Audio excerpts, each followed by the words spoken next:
Hello everyone, very very good morning to all of you. आज हम लोग discuss करेंगे भौतिक एवं रासायनिक परिवर्तन को। ये आपका क्लास 7 का चैप्टर 6 है साइंस का। तो चलिए फ्रेंड्स, हम लोग इस वीडियो को शुरू करते हैं। हम अपने दैनिक जीवन में बहुत सारे परिवर्तनों को देखते हैं, जैसे कि दूध से दही का जमना, इसी तरीके से दूध का खट्टा होना, है ना। रबर बैंड को जब आप खींचते हो तो क्या हो जाता है, उसके साइज में परिवर्तन हो जाता है। इसी तरीके से पानी को गर्म करते समय पानी भाप में बदल जाती है ना। जब उसको हम फ्रीज करते हैं तो क्या हो जाती है, वो ठंडी होकर के बर्फ में परिणत हो जाती है। तो इस सारी परिवर्तन क्या होता है, हमें अपने डे टू डे लाइफ में क्या होता है, दिखता है। अब हम इसको अगर व्यापक रूप से इन परिवर्तनों को अगर डिवाइड करें फ्रेंड्स, तो दो भागों में इसको हम बांट सकते हैं। एक तो आपका होता है भौतिक परिवर्तन, दूसरा आपका रासायनिक परिवर्तन। अब यहाँ पे फ्रेंड्स एक एक करके हम लोग देखते हैं कि भौतिक परिवर्तन क्या होता है और रासायनिक परिवर्तन क्या होता है। तो भौतिक परिवर्तन हम उसको वैसे परिवर्तन को कहते हैं जिसमें किसी पदार्थ के भौतिक गुण में क्या हो, परिवर्तन हो जाता है ना। भौतिक गुण कहने का मतलब पदार्थ के आकार, उसके अमाप मतलब साइज, उसके रंग और अवस्था जैसे गुण उसके भौतिक गुण कहलाता है। किसी पदार्थ के आकार, अमाप मतलब साइज, रंग और उसकी अवस्था, ये सभी गुण भौतिक गुण कहलाते हैं। और जब किसी पदार्थ के इन भौतिक गुणों में परिवर्तन होता है तो उसको हम लोग कौन से परिवर्तन कहते हैं, भौतिक परिवर्तन कहते हैं, फिजिकल चेंज कहते हैं। इसके बाद फ्रेंड्स समझते हैं भौतिक परिवर्तन जो होता है, क्या ये रिवर्सिबल होता है। तो बिल्कुल फ्रेंड्स, ये रिवर्सिबल होता है, उत्क्रमणीय होता है, मतलब वापस से इसको पहले जैसा इसको प्राप्त किया जा सकता है। ठीक, इसी तरीके से यहाँ पे समझते हैं कि इसमें क्या कोई नया पदार्थ बनता है। तो बिल्कुल नया पदार्थ नहीं बनता है आपको, है ना, कोई भी नया पदार्थ नहीं बनता है। तो तीन बात आपको बिल्कुल नोट करना है यहाँ पे कि जिसमें किसी पदार्थ के भौतिक गुण में परिवर्तन होता है, उस परिवर्तन को क्या बोलते हैं, हम लोग भौतिक परिवर्तन कहते हैं, तथा ये उत्क्रमणीय होता है एवं कोई भी नया पदार्थ नहीं बनता है इसके फलस्वरूप। दूसरी की अगर बात करें रासायनिक परिवर्तन, है ना, तो आप अपने दैनिक जीवन में, है ना, आपके घर में खिड़कियों में आपने जंग लगते देखा होगा। जंग लगने में क्या होता है, अगर आप लोहे के टुकड़े को, है ना, कुछ दिन तक क्या हो जाता है, खुले में अगर आप छोड़ देते हैं, है ना, तो उस पर पानी जाती है, वायु के कारण क्या होता है, उसमें एक जंग, है ना, एक भूरे कलर का परत चढ़ जाता है या परत जम जाती है, और यही कहलाता है क्या, जंग। और इसी प्रक्रम को क्या बोलते हैं हम लोग, जंग लगना बोलते हैं। ठीक है ना, इसी प्रक्रम को क्या बोलते हैं, जंग लगना बोलते हैं, है ना। और ये भूरा जो पदार्थ है आपका क्या होता है, आयरन ऑक्साइड होता है ना, जो कि ऑक्सीजन के साथ और वाटर के साथ संयोग कर करके क्या बनाती है, आयरन ऑक्साइड बनाती है। और इसी तरीके से ये जंग कहलाती है और ये प्रक्रम क्या कहलाता है, जंग लगना कहलाता है। मतलब आपके घर में जो भी, है ना, या पार्क लॉन आदि के जो लोहे के दरवाजे, जो बगीचे पार्क आदि में जो रखे हुए जो बेंच होते हैं, है ना, इन सभी चीज़ों में जो भी लोहे की वस्तुएं होती है वो खुले में रहती है और क्या हो जाती है, उसमें जंग लग जाती है ना। ये जैसे यहाँ पे देखिए कुछ एग्जाम्पल यहाँ पे दिए गए हैं रासायनिक परिवर्तन के। जैसे मैग्नीशियम फीता होता है ना, मैग्नीशियम फीता को जब आप ऑक्सीजन, जब आप उसको जलाते हो तो क्या होता है, मैग्नीशियम ऑक्साइड में परिणत हो जाता है। फिर वापस से मैग्नीशियम ऑक्साइड जो है वो मैग्नीशियम में नहीं कन्वर्ट हो सकता, इसलिए इसको हम लोग क्या मानते हैं, रासायनिक परिवर्तन इसको कहते हैं, क्योंकि यहाँ पर एक नया पदार्थ क्या हो गया, क्रिएट हो गया। ठीक, तो जैसे ही मोमबत्ती को हम मोमबत्ती की लौ के पास जब मैग्नीशियम के फीता को ले जाया जाता है तो क्या होता है, एक प्रकाश देने लगता है ना, श्वेत प्रकाश देने लगता है। और इसी के जब जलने के बाद क्या हो जाता है, श्वेत भस्म या पाउडर जो है शेष बचता है। ठीक, तो ये जो है श्वेत भस्म बन गया, मतलब कि अब मैग्नीशियम का फीता दोबारा नहीं आ सकता है, एक नया पदार्थ क्रिएट हो गया फ्रेंड्स। इसलिए इसको क्या बोलते हैं हम लोग, रासायनिक परिवर्तन कहते हैं। अब यहाँ पे एक सावधानी दिया गया है कि मैग्नीशियम के जलते हुए फीते की ओर लंबी अवधि तक देखना हानिकारक होता है, इसलिए शिक्षकों को बच्चों को बताना चाहिए कि वो जलते हुए मैग्नीशियम की ओर, है ना, अधिक समय तक टकटकी लगाकर ना देखें, है ना। फ्रेंड्स, मैग्नीशियम का फीता जैसे ही आप मोमबत्ती की लौ के पास ले जाएंगे, है ना, आपने छोटे में प्रयोग भी किया होगा, तो क्या होता है वहाँ पे बहुत ही चकाचौंध रोशनी के साथ वो जल उठता है ना, जिसके फलस्वरूप जो श्वेत कलर का जो आपका राख है वो प्राप्त होता है बाद में जलने के बाद। ठीक, तो इसीलिए यहाँ पे नहीं किया जाता है। मैग्नीशियम की पतली पतली तार के टुकड़े को क्या करना रहता है, उसको पहले सिरों को रेगमाल से साफ करते हैं। रेगमाल एक प्रकार के कागज होता है ना, उसमें जो है बालू और कंकर का कुछ, है ना, उस तरीके का मिश्रण जो उसमें लगा हुआ होता है, उससे हम लोग मैग्नीशियम के फीते को क्या कर देते हैं, है ना, किसी भी धातु को साफ करने के लिए हम लोग रेगमाल का यूज़ करते हैं, है ना। और इसको साफ करने के बाद उसको क्या करते हैं, मोमबत्ती के लौ के पास ले जाते हैं और वो चकाचौंध रोशनी के साथ क्या होता है, जलता है। तो आपको ध्यान में रखना है ना, ये सावधानी जो आपका है। नेक्स्ट यहाँ पे फ्रेंड्स और भी एग्जाम्पल दिए गए हैं, जैसे कि कॉपर सल्फेट, है ना, जब आप कॉपर सल्फेट यहाँ पे ये देखिए और लोहा, इस तरीके से अगर आप अभिक्रिया करवाते हैं तो क्या होता है, FeSO4 और कॉपर क्या हो जाता है, मुक्त हो जाता है। मतलब क्या हो गया, एक नया पदार्थ क्रिएट हो गया। ठीक, ये सभी आपका रासायनिक परिवर्तन का उदाहरण दिखाया गया है। इसी तरीके से सिरका एसिटिक अम्ल है ना, खाने वाला सोडा है ना, जिसको हम सोडियम हाइड्रोजन कार्बोनेट बोलते हैं, ये प्रतिक्रिया कर करके क्या मुक्त करता है, CO2 मुक्त करता है। इसके अलावा अन्य पदार्थ, तो क्या हो रहा है, मतलब एक नया पदार्थ की जो है, एक नया पदार्थ जो है वो क्या हो रहा है, बन रहा है। इसी तरीके से चूने का पानी है ना, चूने का पानी CaOH का होल ट्वाइस जो होता है वो कार्बन डाइऑक्साइड से अभिक्रिया कर करके क्या बनाता है, कैल्शियम कार्बोनेट और जल बनाते हैं, है ना। तो मतलब कैल्शियम कार्बोनेट का बनना भी क्या है, एक आपका रासायनिक परिवर्तन का उदाहरण है। नेक्स्ट यहाँ पे फ्रेंड्स बहुत सारे है ना जो भी उपयोगी जो नए पदार्थ हैं है ना, जैसे कि प्लास्टिक अपमार्जक को रासायनिक अभिक्रिया के द्वारा ही बनाया जाता है। वास्तव में प्रत्येक नए पदार्थ की खोज के पीछे क्या है, रासायनिक परिवर्तन छुपा हुआ है। मतलब जितने भी आप नए पदार्थ की जो खोज आप देख रहे हैं वो क्या है, आपका रासायनिक परिवर्तन के फलस्वरूप ही ऐसा होता है। हमने देखा कि रासायनिक परिवर्तन में एक या एक से अधिक नए पदार्थ निर्मित होता है। नए पदार्थ के अतिरिक्त इसमें क्या होती है, अन्य घटनाएं भी होती है, जैसे ऊष्मा प्रकाश एवं किसी अन्य प्रकार के विकिरण, जैसे परावैज्ञानिक या है ना किरणें जो है क्या होती है, बाहर निकलती है या उनका अवशोषण होता है। ठीक, तो एक तो क्या है, नए पदार्थ की उत्पत्ति होती है, इसके अलावा ऊष्मा प्रकाश या अन्य प्रकार के जो है पदार्थ जो है क्या होते हैं, उससे निकलते हैं या फिर अवशोषित होते हैं। ठीक, इसी तरीके से ध्वनि का उत्पन्न होता है, किसमें, रासायनिक परिवर्तन के फलस्वरूप। इसी तरीके से गंध में भी परिवर्तन होते हैं या फिर गंध का, नई गंध का बनना। तो रासायनिक परिवर्तन में क्या क्या चीज़ें होती है फ्रेंड्स, एक तो नए पदार्थ का बनना होता है, दूसरी ओर है ना इसके अलावा जो है ऊष्मा प्रकाश आदि भी निकलता है, ध्वनि का उत्पन्न हो सकता है, गंध में परिवर्तन या फिर नई गंध का बनना हो सकता है, रंग में परिवर्तन होता है, किसी और गैस का बनना होता है। जैसे आपने देखा मैग्नीशियम के फीते का जलना क्या है, एक रासायनिक परिवर्तन है। इसी तरीके से कोयला, लकड़ी और पत्तियों का जलना भी क्या होता है, रासायनिक परिवर्तन होता है। वास्तव में किसी भी पदार्थ का जलना एक क्या है, रासायनिक परिवर्तन है। मतलब किसी भी पदार्थ का जलना, अगर आपको किसी में क्वेश्चन में अगर आए है ना कि मोमबत्ती का जलना कौन सा परिवर्तन होगा, तो जलना जैसे ही आएगा, किसी भी पदार्थ का जलना किस में आएगा, रासायनिक परिवर्तन में आएगा। तो ये सब पॉइंट आप क्या करेंगे, बिल्कुल नोट कर लेंगे, है ना। और रासायनिक परिवर्तन में किन किन चीज़ों में परिवर्तन होता है आप इसको भी ध्यान में रखेंगे। नेक्स्ट यहाँ पे फ्रेंड्स जानते हैं पटाखे का विस्फोट एक क्या है, ये भी आपका एक रासायनिक परिवर्तन होता है ना। अब परिवर्तन को हम इसको डिफाइन कर लेते हैं, वह परिवर्तन जिसमें एक या एक से अधिक नए पदार्थ बनते हैं उसको क्या बोलते हैं, रासायनिक परिवर्तन कहते हैं। रासायनिक परिवर्तन को रासायनिक अभिक्रिया भी कहा जाता है ना। जैसे कि आप देखते हैं ना, भोजन का पचना, फलों का पकना, इसी तरीके से अंगूर का किण्वन, और ये सब जो है विभिन्न प्रकार के रासायनिक परिवर्तन के क्या हैं, उदाहरण हैं। पटाखे का जलना, पटाखे का विस्फोट एक अन्य रासायनिक परिवर्तन है।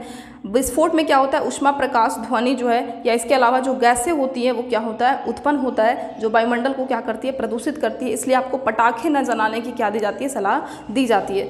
जब भोजन सामग्री बासी हो जाती है अथवा सड़ गल जाता है तो उसमें से क्या आने लगती है, दुर्गंध आने लगती है। क्या हम इस परिवर्तन को रासायनिक परिवर्तन कह सकते हैं, तो बिल्कुल कह सकते हैं, है ना। भोजन से सड़ गल गया है ना, उससे दुर्गंध आने लगी, एक नया गंध आने लगा, है ना, वो क्या कहलाएगा, आपका रासायनिक परिवर्तन कहलाता है। नेक्स्ट फ्रेंड्स यहाँ पे देखते हैं सुरक्षात्मक कुछ आवरण के बारे में बात की गई है कि अपने वायुमंडल में ओजोन की परत के बारे में अवश्य सुना होगा। यह क्या करता है, सूर्य के प्रकाश में उपस्थित हानिकारक पराबैंगनी किरणों से हमें बचाता है। ओजोन पराबैंगनी विकिरण को अवशोषित कर लेती है और ऑक्सीजन में परिणत कर देता है ना। ऑक्सीजन में परिणत कर देती है। ऑक्सीजन ओजोन से क्या होता है, भिन्न होता है। ऑक्सीजन मतलब O2, ओजोन मतलब O3, भिन्न होता है। क्या हम ओजोन के अपघटन को रासायनिक परिवर्तन कहेंगे, तो ओजोन के अपघटन को क्या हम रासायनिक परिवर्तन कहेंगे, बिल्कुल कहेंगे, है ना। यदि ओजोन द्वारा परावैज्ञानिक किरणें अवशोषित नहीं होती तो पृथ्वी पर की सतह पर पहुंचकर हमें और अन्य जीवों को क्या पहुंचाता, हानि पहुंचाता। ओजोन इस विकिरण से हमें सुरक्षा प्रदान करने में प्राकृतिक आवरण की तरह काम करता है ना। तो एक प्राकृतिक आवरण की तरह कौन काम करता है, आपका ओजोन परत काम करता है। नेक्स्ट अगर बात करें यहाँ पे फ्रेंड्स, तो आपने देखा होगा कि जब आप फलों को काट करके, है ना, तत्काल नहीं खाते हैं और कुछ टुकड़े को क्या करते हैं, आप रख देते हैं कहीं पे भी, तो उस टुकड़े पर क्या होता है, भूरे रंग के परत आ जाते हैं, है ना। सेब के अगर टुकड़े को कुछ देर तक आप रखें ऐसे ही, है ना, इसके अलावा आलू, बैगन आप ट्राई कर सकते हैं। सभी को काट करके अगर कुछ देर रखा जाता है तो क्या होता है, उसके ऊपर एक, है ना, गहरा कुछ कलर है ना जो आ जाता है, गहरे भूरे कलर के हो जाते हैं, तो ये क्या है, तो एक नया पदार्थ है ना वो क्या हो गया, उसके ऊपर आ गया और ये परिवर्तन क्या होगा, रासायनिक परिवर्तन होगा। ठीक, नेक्स्ट की अगर बात करें फ्रेंड्स, तो यहाँ पे लोहे में जंग लगना, इसको हम पुनः विचार करते हैं। यह एक ऐसा परिवर्तन है जो लोहे की वस्तुओं को प्रभावित करता है और धीरे धीरे उन्हें नष्ट कर देता है ना। जंग लगना एक ऐसी प्रक्रिया जो कि क्या करता है, धीरे धीरे लोहे को क्या कर देता है, नष्ट कर देता है। चूँकि लोहे का उपयोग पुल बनाने, जहाज बनाने, कार, ट्रक आदि है ना, इस सब चीज़ों में जो है इसको क्या करते हैं हम लोग, उपयोग करते हैं इन सभी वस्तुओं को बनाने के लिए। अतः जंग लगने के कारण होने वाली आर्थिक हानि बहुत अधिक होता है ना। जंग लगने की प्रक्रिया को निम्नलिखित समीकरण के द्वारा हम लोग कर सकते हैं। Fe+O2 वायु और इसके अलावा जल के साथ क्या करता है, रासायनिक अभिक्रिया होता है और जिसके फलस्वरूप क्या बनता है, आयरन ऑक्साइड है ना, Fe2O3, आपको ध्यान में रखना है Fe2O3 है ना। जंग लगने के लिए ऑक्सीजन और जल दोनों की उपस्थिति अनिवार्य है ना। जल के अलावा मतलब यहाँ पे जल के जगह पे जलवाष्प हो सकता है, लेकिन ऑक्सीजन और जल दोनों क्या है, इम्पॉर्टेंट है। मतलब जंग लगने के लिए दोनों में से कोई अगर नहीं होगा तो जंग नहीं लगेगा। तो ध्यान में रखना है, जंग लगने के लिए ऑक्सीजन, जल या जलवाष्प दोनों में से कोई चाहिए है ना, उसके लिए हो सकता है। नेक्स्ट यहाँ पे देखते हैं, वायु में आर्द्रता की मात्रा अधिक हो अर्थात नमी अधिक हो तो जंग जल्दी लगता है ना। तो ये भी ध्यान में रखना है आपको कि यदि वायु में आर्द्रता की मात्रा अधिक हो या नमी अधिक हो तो क्या होता है, जंग अधिक मतलब जल्दी लग जाता है ना। इसीलिए यहाँ पे देखिए पहेली कह रही है कि मेरी सहेली है रीता सदैव लोहे की वस्तुओं में जल्दी जंग लगने की शिकायत करती है क्योंकि वह समुद्र के निकट रहती है। अब फ्रेंड समुद्र के निकट रहती है तो उसके आसपास में नमी अधिक है ना, और इसलिए क्या हो जाता है, जल्दी जंग लगता है। अब फ्रेंड्स हम यहाँ पे जानते हैं कि इस जंग को लगने की रोकथाम हम कैसे कर सकते हैं। क्या इसका एक सरल उपाय सिर्फ पेंट करना है ना। इसका एक सरल उपाय क्या है कि उन पर क्या करें, पेंट अथवा ग्रीस का एक परत चढ़ा दें, ग्रीस का एक परत चढ़ा दें। वास्तव में लोहे की सभी वस्तुओं पर नियमित रूप से पेंट अथवा ग्रीस की परत चढ़ाते रहना चाहिए, जिससे क्या होता है, उनमें जंग लगने को रोका जा सकता है। तो एक तो हो गया कि पेंट अथवा ग्रीस लगा करके आप क्या कर सकते हैं, लोहे को है ना बचा सकते हैं जंग से। एक अन्य उपाय क्या है, लोहे के ऊपर क्रोमियम और जस्ता जैसी धातुओं का परत चढ़ाना चाहिए है ना। अगर आपको जंग से बचाना है लोहे को तो क्या करना है, उसके ऊपर किसकी परत, क्रोमियम और जस्ता यानी जिंक की परत जो है क्या करना चाहिए, धातु के ऊपर चढ़ा देनी चाहिए। लोहे पर जिंक की परत चढ़ाने का प्रक्रम जो होता है वो क्या कहलाता है, गैल्वेनाइजेशन, जिसको हम हिंदी में यशद लेपन कहते हैं है ना। तो ये भी ध्यान में आपको रखना है कि लोहे पर जिंक की परत चढ़ाने की प्रक्रिया क्या कहलाती है, यशद लेपन कहलाती है, गैल्वेनाइजेशन कहलाता है ना। और किसकी परत चढ़ा सकती है लोहे के ऊपर, चढ़ाई जाने से क्या होता है, लोहे में जंग नहीं लगता है। तो आंसर क्या होगा, क्रोमियम और जिंक है ना।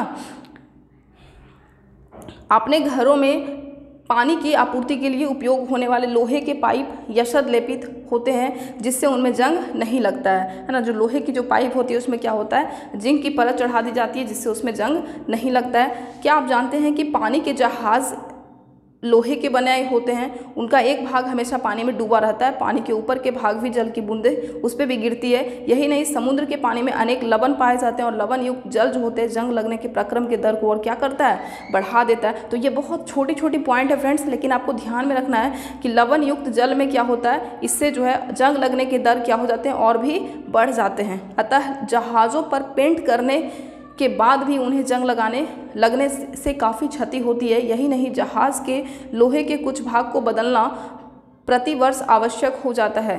क्या आप विश्व में जंग लगने से होने वाली कुल आर्थिक हानि की कल्पना कर सकते हैं। तो लोहे के अगर जंग इसी तरीके से बहुत सारा लगे तो कितनी हानि हो सकती है ना। इसी के लिए एक खास उपाय है स्टेनलेस स्टील है ना। स्टेनलेस स्टील में क्या होता है, कार्बन होता है, क्रोमियम, निकेल और मैग्नीज है ना। स्टेनलेस स्टील लोहा में जो होता है कार्बन, क्रोमियम, निकेल और मैग्नीज, ये चार चीज़ आपको ध्यान में रखना है। कार्बन, क्रोमियम, निकेल और मैग्नीज जैसे धातुओं से मिल करके क्या बनाया जाता है, स्टेनलेस स्टील लोहा बनाया जाता है। इसमें जंग नहीं लगता है। तो मतलब जितने भी जहाज़ होते हैं है ना, जो पानी में चलते हैं, ये सभी को जो है किससे बनाई जाती है, स्टेनलेस स्टील लोहे से बनाई जाती है, जिसके कारण इस पर जंग नहीं लगता है। अब नेक्स्ट हम लोग देखते हैं क्रिस्टलीकरण। ये क्रिस्टलीकरण क्या होता है, तो क्लास 6 में आपने देखा था ना कि साधारण नमक को हम लोग किस प्रकार से समुद्री जल से वहाँ पे पे बाष्पन विधि के द्वारा प्राप्त किया था।